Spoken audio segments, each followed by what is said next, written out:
ফিরিজকৃত আনসারদের জন্য নতুন নির্দেশ এসেছে।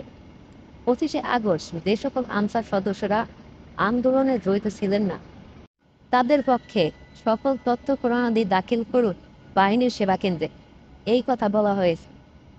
আরও বলা হয়েছে, ভুয়া কাগজপত্র দাখিলকারীকে চিরতরে ব্লক লিস্টে রাখা সহ আইনগত ব্যবস্থা গ্রহণ করা হবে। স্মার্ট কার্ডধারী আনসারদের একটি অংশ বর্তমানে ফিরিজ প্যানেলভুক্ত অবস্থায় আছে।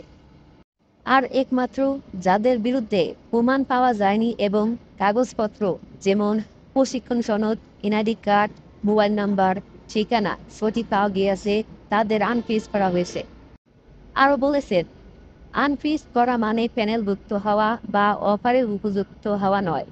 যারা অফারবলক অবস্থায় আছেন তারা টানা 3বার পছন্দসই জেলা না পেয়ে অফার নো করে অফার ব্লকে গিয়েছেন।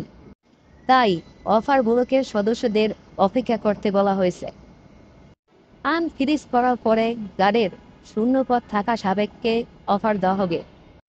বিগত বছরগুলোতে প্রয়োজনের চেয়ে দ্বিগুণ আনসার সদস্যদের প্রশিক্ষণ দেওয়ায় প্যানেলে এখনও 4,000-এরও অধিক আনসার সদস্য রয়েছেন যাদের বিরুদ্ধে আন্দোলনের সম্পৃক্ততা থাকার কোনো প্রমাণ পাওয়া যায়নি। এই সদস্যদেরকে প্রথম পর্যায়ে অফার দেওয়া হচ্ছে।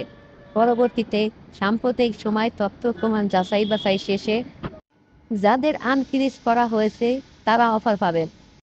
গার্ড সংখ্যা বৃদ্ধি করে নতুন কর্মসংস্থান সৃষ্টির জন্য বহুমুখী উদ্ভাবনী ব্যবস্থাপনায় মহাপরিচালক মহোদয় আপ্রাণ চেষ্টা করে যাচ্ছেন।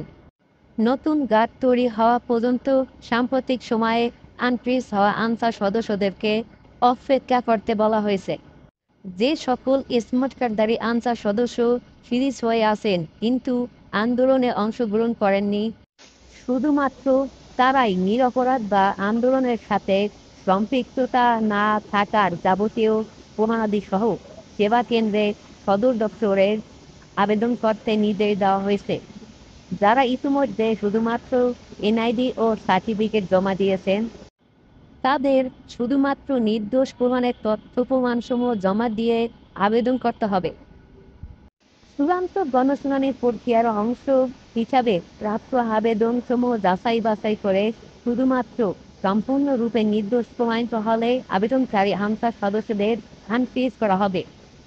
আবারও বলা হচ্ছে, আনফ্রিজ করার পর শুধুমাত্র শূন্য পদ থাকলে যে কোনো জেলায় অফার প্রাপ্ত হবে, তার আগে নয়। তবে আনফ্রিজ করার জন্য উপস্থাপিত তথ্য প্রমাণাদি ভুয়া বা মিথ্যা প্রমাণিত হলে বিভাগীয় দাপ্তরিক প্রক্রিয়ায় বা আইন হতে বহিষ্কার সহ আইনগত ব্যবস্থা নেওয়া হবে।